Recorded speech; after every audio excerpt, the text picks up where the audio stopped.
윤석열 대통령은 지난 19일 우크라이나에 대한 군사 지원, 무기 지원 가능성을 공개적으로 언급했습니다. 무기 지원 발언의 진위를 국민께 직접 소상히 설명드리고 사과하실 것을 충원드립니다.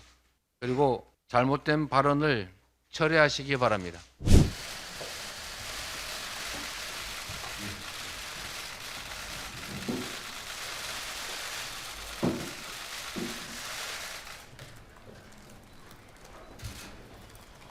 네, 안녕하십니까. 오늘 기자회견 사회를 맡은 더불어민주당 수석대변인 김칠승입니다. 그럼 먼저 이재명 당대표님의 모두 발언으로 기자회견을 시작하겠습니다. 존경하는 국민 여러분, 우리 한반도는 해양 세력과 대륙 세력이 충돌하는 지역입니다.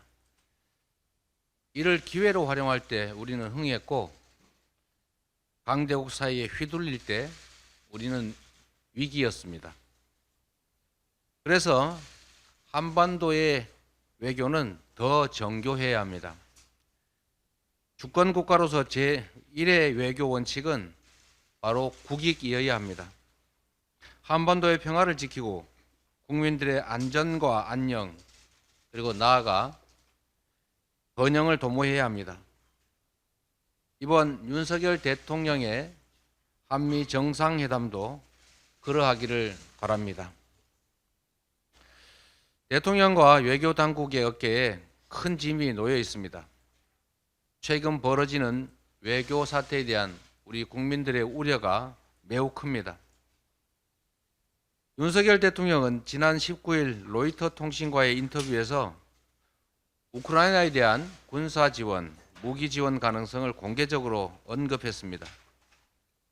우리 국민과 국제사회에 천명했던 살상 무기 제공 불가 원칙을 아무 배경 설명도 없이 저버린 것입니다.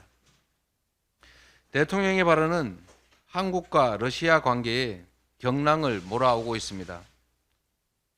크렘린궁은 전쟁 개입이라며 강하게 반발했고, 러시아 최고위 인사는 북한에 대한 최신 무기 공급까지 언급했습니다. 만약에 실제 우크라이나에 대한 무기 지원이 이루어진다면 그 파장과 충격은 상상을 초월할 것입니다. 당장 러시아에는 현대자동차, 삼성전자, LG전자, 롯데와 같은 500여 개, 150여 개의 우리 기업이 진출해 있습니다. 현지 자산 규모만도 7조 6천억 원에 달한다고 합니다. 우크라이나에 대한 무기 지원은 우리 기업들에게 사실상 폐업 선고가 될 수도 있습니다.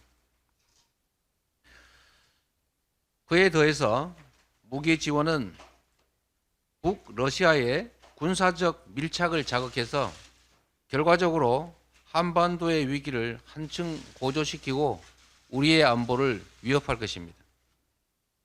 사실상 한국과 러시아의 관계가 1990년 수교 이전의 상태로 되돌아가게 됩니다. 무엇보다 세계 유일의 분단 국가로서 분쟁 지역에 살상 무기를 제공하는 것은 자가당착이기도 합니다.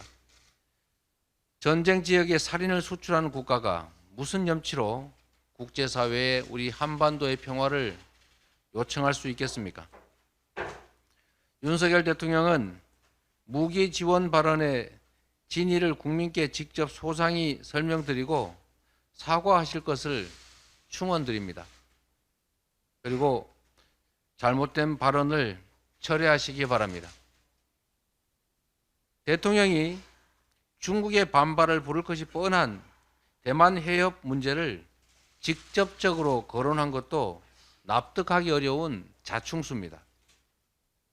윤석열 정권 출범 이후에 한중 관계는 이미 악화일로입니다. 최대 흑자국이었던 중국이 최대 적자국으로 전환됐습니다. 그 반면에 북중 간의 협력은 더욱 확대되는 중입니다. 많은 전문가들이 양국 관계가 수교 이후에 최악의 위기를 맞았다고 진단하고 있습니다. 이런 상황에서 대만 문제를 직설적으로 정면으로 거론하는 것은 양국 관계 악화에 기름을 붓는 것입니다. 대만 해협에서의 위기가 곧 한반도의 위기로 대한민국 안보의 위협으로 전가될 가능성이 매우 높습니다. 자칫 사드 사태와는 비교도 안 되는 엄청난 피해를 우리 국민과 기업들이 입을 수도 있습니다. 한반도의 평화와 안정, 국익을 위해서 필수적인 중국, 러시아와의 우호 관계를 훼손하면 안 됩니다. 굴욕적인 일본 외교의 복구도 여전히 난망합니다. 한일 정상회담 이후에 일본 해상보안청 순시선이 독도 인근 해역에 무려 8차례나 출몰했다고 합니다. 우리 해양조사선의 정당한 독도 수역 조사 활동도 지속적으로 방해하고 있습니다. 일제의 조선 침탈의 시작점이었던 윤여호 사건을 다시 보는 듯하다는 지적까지 나오고 있습니다. 세계 주요 국가들과 어깨를 나란히 하던 우리 대한민국이 퍼주기 외교로 국익도 자존심도 다 짓밟히고 동래북 신세로 전락했다는 한탄마저 나오고 있습니다. 국방 외교는 보수 정권이 열어놓은 것입니다. 보수 정권 스스로 자신들의 선배들이 닦아놓고 역대 정부가 안정적으로 발전시킨 국방 외교의 기틀을 통째로 무너뜨려서야 되겠습니까?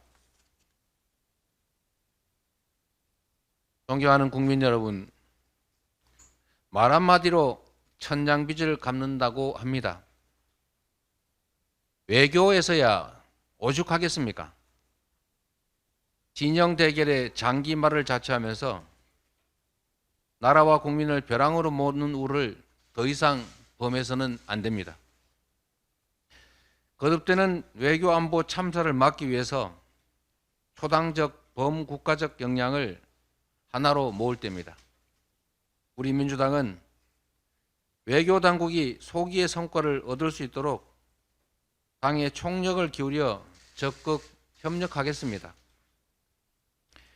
대통령께서도 오는 한미 정상회담에서 우리 국익을 위한 성숙한 외교전에 나서 주시기를 바라면서 반드시 관철시켜야 할 다음에 6가지 사안들을 당부드리고자 합니다.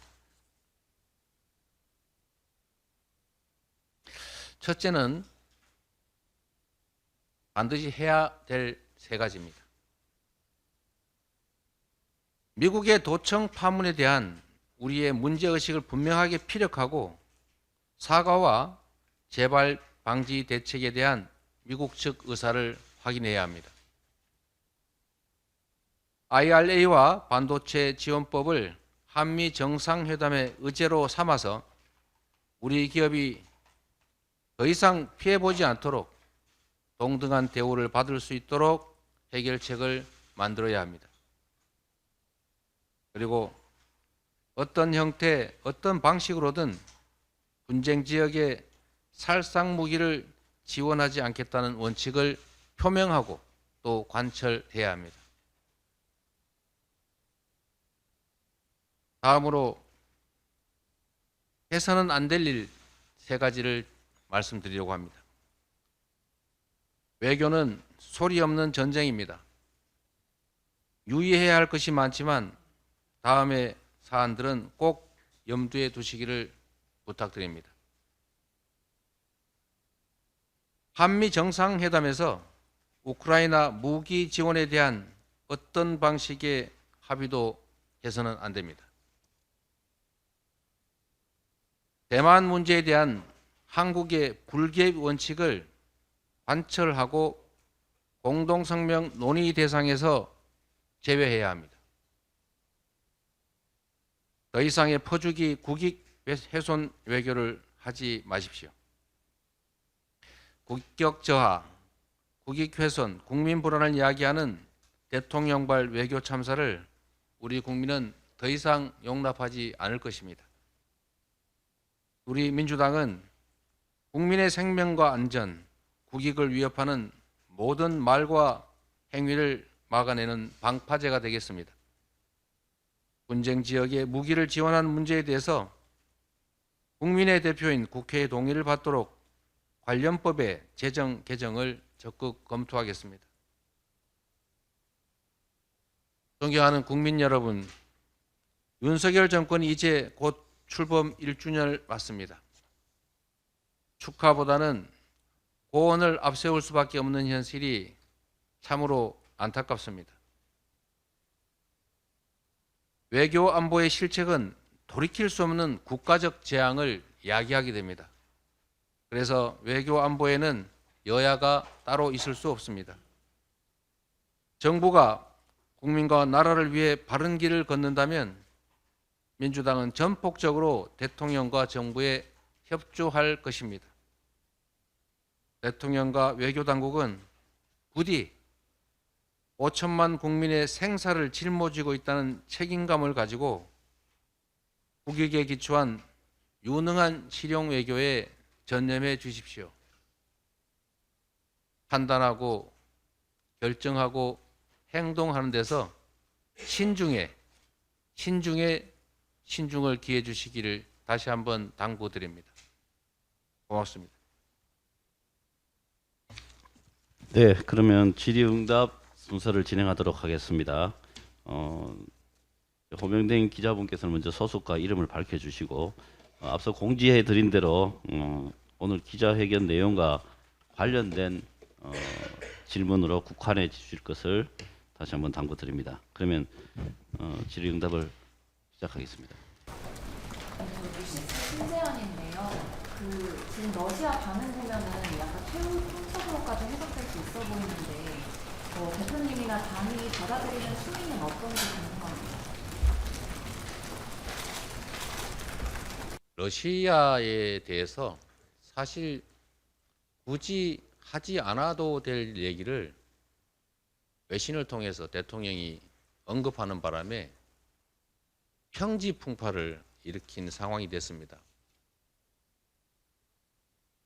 물론 군수지원 문제에 대해서는 미국의 요청도 있는 것으로 보여지고 참으로 판단하기 어렵겠습니다만 외교라고 하는 것은 제가 알기로도 전략적인 자율성도 중요하고 필요할 경우에는 모호성도 유지해야 하고 행동과 표현의 순서가 바뀌기도 해야 하고 행동과 표현이 다를 수도 있어야 합니다. 그런데 이 군수 지원 문제에 대해서 직설적인 언급을 공개적으로 하는 바람에 러시아로서도 공개 대응을 하지 않는 상황이 초래된 것입니다. 러시아가 지금 북한에 첨단 무기를 제공하는 상황을 상상해봐라 이런 식의 표현을 하고 있습니다. 공개적 경고라고 할 수도 있을 겁니다. 물론 우리 정부 입장에서는 부당하다고 생각할 수도 있고 그렇긴 하지만 어떤 경우에도 전쟁보다는 평화가 낫습니다. 이 한반도의 안보 그리고 한반도 평화에 러시아의 입장은 매우 큰 영향을 미칩니다. 그래서 외교는 가장 어려운 국정 과제라고 합니다. 지금이라도 갈등이 격화되고 대립이 심화되는 방향으로 갈 것이 아니라 갈등과 대립을 축소시킬 수 있는 방향으로 신속하게 전환해야 합니다. 북한에 대한 강대강 정책식으로 다른 국가들과도 강대강의 전략을 취하게 되면 우방 국가로 발전하기보다는 적대적성 국가로 전환될 가능성이 점점 커지게 됩니다. 정부의 신중한 판단을 다시 한번 요청드립니다.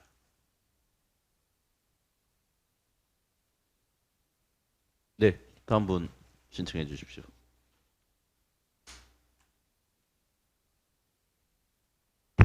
한국경제 전봉진입니다.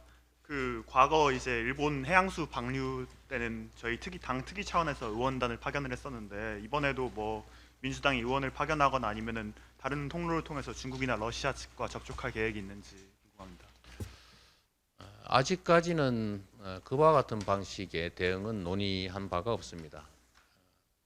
일단 윤석열 대통령의 방미 그리고 한미 정상회담 경과를 지켜보고 아마 거기에도 대중국 문제, 특히 대만 해협 문제나 또 우크라이나 관련된 대응 문제들이 논의될 가능성이 매우 높다고 판단이 됩니다.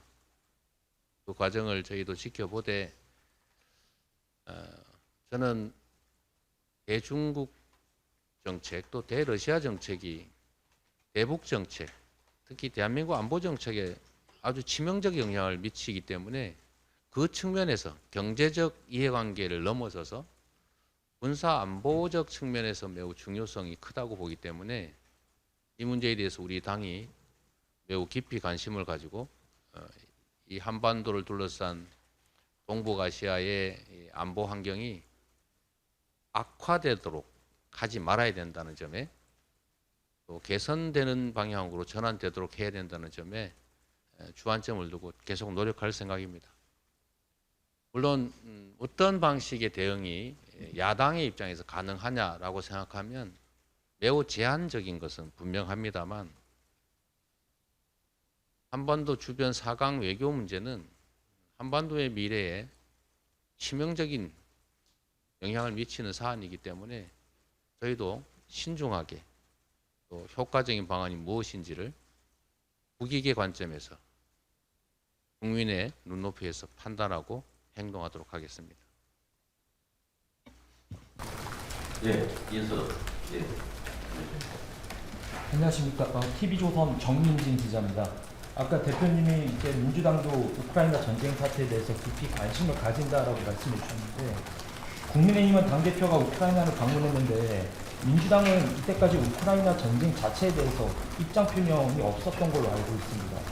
그래서 좀 여쭤보는데 민주당은 우크라이나 전쟁이 러시아의 영토 침략 전쟁이라는 것에 대해서 공감을 하시는지 그리고 지금 G7 외무장관 회의에서 우크라이나를 강력하게 지지하고 러시아는 아무런 조건 없이 철수할 것을 요구했는데 이 같은 방안에 대해서도 공감하시는지가 좀 궁금하고요. 또 질문이 한 가지가 더 있는데 아까 대표께서는 윤석열 대통령이 그 군수 지원 발언을 철회하라고 하셨는데 오늘 오전 대변인은 러시아에 공식 해명을 해야 된다고 주장을 했거든요. 그런데 이제 우크라이나의 무기 지원 가능성을 밝힌 서방 국가 어느 곳에서도 이 러시아의 협박에 굴한 곳은 없습니다. 그렇다면 대표께서는 이 발언을 철회하고 러시아의 공식 해명까지 해야 된다고 생각하시는지가 궁금합니다.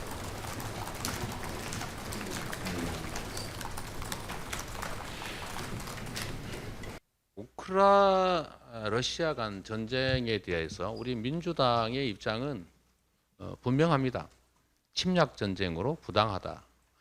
철군하는 게 맞다.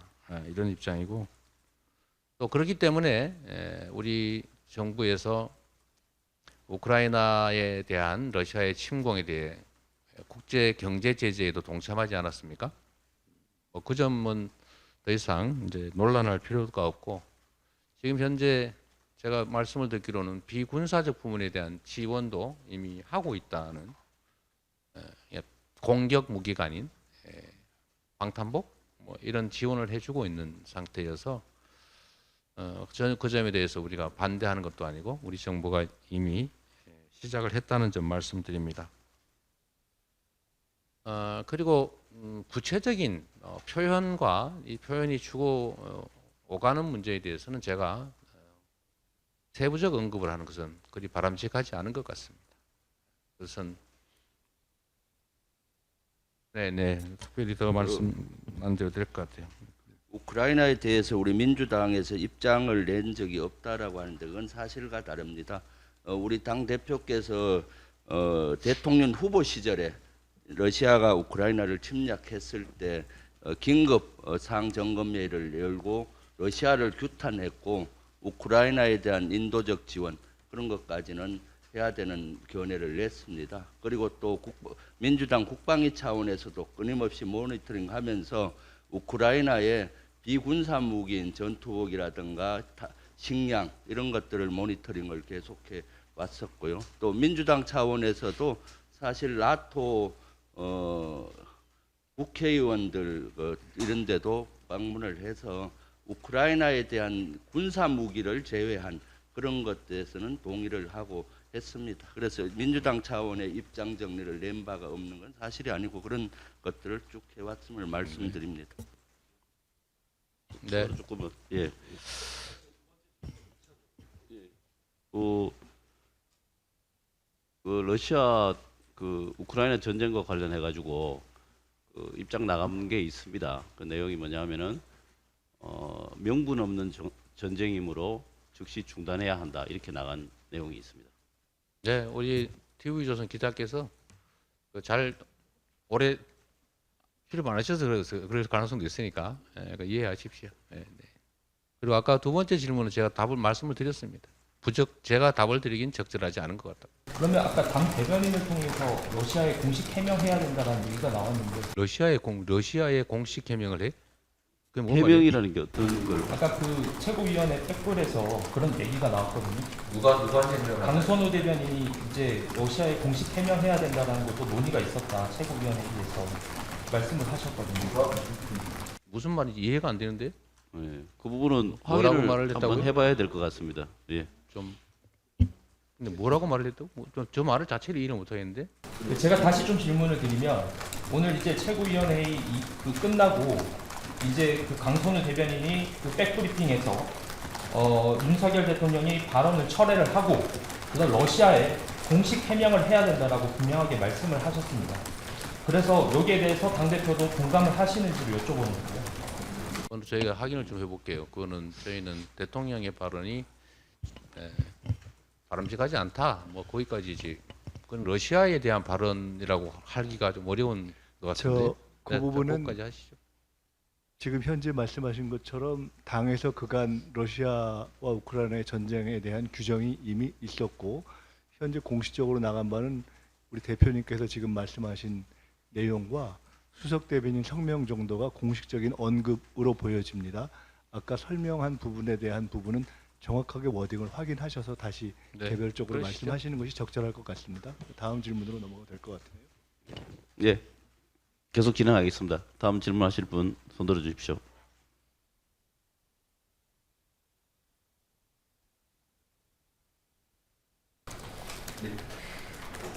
아까 그 미일에 대한 정부 외교 말하면서 국내 여론을 지렛대로 삼아야 한다는 말이 민주당에서 나온 적이 있는데 다시 한 번만 좀 마이크를 좀 좀 대고 써주십시오. 말씀하실래? 그 미일에 대한 정부 외교 말하면서 국내 여론을 지렛대로 삼아야 한다는 말씀이 민주당에서 나온 적이 있는데요. 최근 그 중러에 우리에 대한 대립각이 조명되는 거를 오히려 우리가 벼랑 끝 전술로 활용할 수도 있는 거 아닌가 싶은데 혹시 여기에 대한 대표님과 민주당의 생각이 있는지 궁금합니다. 너무 고도의 외교적 전략에 관한 질문이라 말씀을 드리기가 쉽지는 않은 말씀이네요. 어떠한 의제에 대한 예를 들면 정부 당국의 의사결정이 매우 어려울 때 국민 여론이 그 의사결정에 매우 큰 지렛대가 되는 경우가 많습니다. 그런 국내 여론을 잘 활용하는 것도 매우 중요하고 사실 그 문제를 넘어서서 민주국가에서 국민들의 의지라고 하는 것이 가장 존중받아야 됩니다. 당연히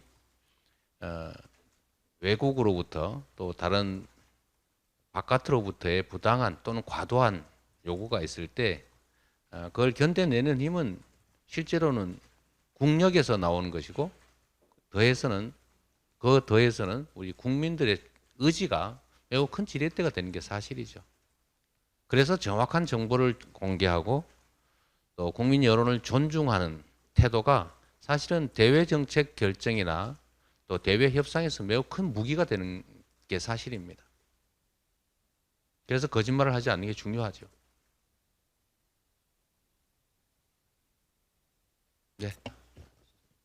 네. 추가로 더 질문 있으신 분들 손 들어주십시오. 예. 네, 대표님께 질문 드리고 싶은데 그 윤석열 대통령님은 이제 여러 가지 전제 조건을 다시지 않았습니까? 뭐 민간인이 대규모 공격을 받을 때라든지 이렇게 조건 하에서 지원을 할 수 있다고 말씀하신 건데 이런 조건에 충족됐다고 보시는 건지 궁금한고요. 그리고 김병주 간사님께도 질문 드리는데 어제 그 기자회견에서 그 포탄 우회 지원 관련해 가지고 국방위 소집해서 현안 질의하는 방안 검토하고 계시다고 하셨는데 좀 어떻게 진행하고 계신지 궁금합니다. 네, 오늘은 대표의 기자회견이니 두 번째 질문은 안 하는 걸로 하시고 안 받은 걸로 하고요. 예, 그렇게 하십시오. 예, 그 나중에 기회가 되면 따로 하시고. 첫 번째 질문에 대한 제가 제 의견을 이제 말씀을 드리도록 하겠습니다. 만약에 어떻게 한다면 어떻게 하겠다. 사실 그런 얘기는 외교에서 불필요한 것이죠. 가정에서 언급할 필요가 있을 때도 있습니다.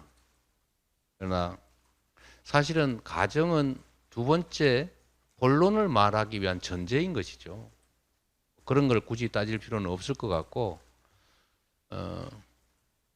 너에 대해서 이렇게 하고 싶다라는 말을 할 때 그냥 하면 이상하니까 만약에 이렇게 한다면 이라고 붙이는 거겠죠. 그렇게까지 해서 말할 필요가 없었다는 게 제 생각입니다. 그런 일은 벌어지지도 아직 않았으니 그게 실제로 벌어질 경우에 하면 되는 것이죠. 그게 우리 국내 문제도 아니고 외국에서 벌어지는 남의 나라 일이니까요. 물론 인권의 침해나 이런 데에 대해서 관심을 가지는 건 당연합니다만 과연 그렇게까지 가정에서 얘기할 만한 상황이었는가라는 점에 대한 지적을 하는 것입니다. 그래서 외교적 언행이 반드시 필요하다. 그래서 생각도 판단도 행동도 신중해야 된다라고 하는 것입니다. 네, 이상으로 말씀을 마치겠습니다. 네.